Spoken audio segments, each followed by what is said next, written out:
Saw Gary Crafso, my teacher, at a yoga journal conference, and I went to the weekend conference and I simply did a 3-hour workshop and practiced. I practiced in a way that I had never practiced before. In other words, I was paying attention to, in a very slow, methodical way, to actually what was happening inside of my own body as I was practicing. Subsequently, I went to a week-long workshop with Gary, and I decided that this is the path that I'd like to learn more about. And so I did his teacher training that was spanned over 2 years. Every 6 months we would meet in a residency program for 14 days, and we'd receive a lot of information, and then we'd have 5-6 months to assimilate that information and practice and teach and study. And then we would meet again. It was kind of like a yoga boot camp.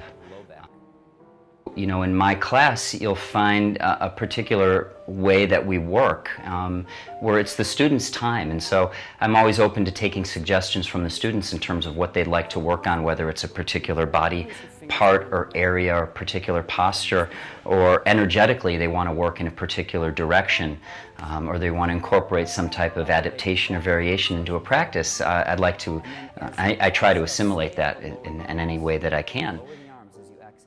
Each teacher's personality should come through, and what I was always taught from my teacher was to, respect your tradition that you come from and respect your own creativity, but most importantly, respect the students that are in front of you and teach to who's there. In a Vinyasa asana practice, which what you'll find at Moksha, there's 4 kind of fundamental differences in the way that we practice asana. One is this idea of adaptation or variations. And so we adapt not only to keep things interesting, but we adapt to create specific effects for the group, whether structural or energetic or both. We have a focus on the breath. And I hear a lot of other people talk about breath in yoga. However, we breathe in a very specific, controlled manner to create a specific movement in our spine. So we breathe using different muscles of our torso and different flow patterns, and that's a metaphor for the muscles that are used in respiration and expiration to create different structural and energetic effects as well. Thirdly, we go in and out of postures a lot. So whereas in other styles, you may go into a posture and then maybe do something or not with your breath.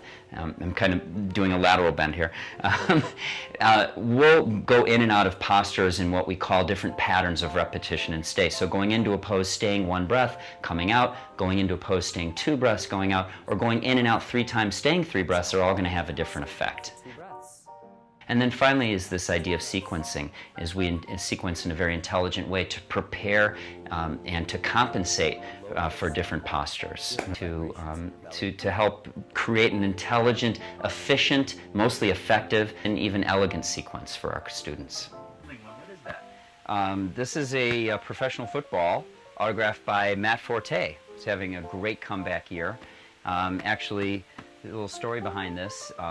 Matt Forte, we were able to meet him, some of the community residents or people that are involved with the Park District. I was the Park District president of our advisory council right here next door, and we raised $25,000 sponsored by Staples for the park to be used for park improvements.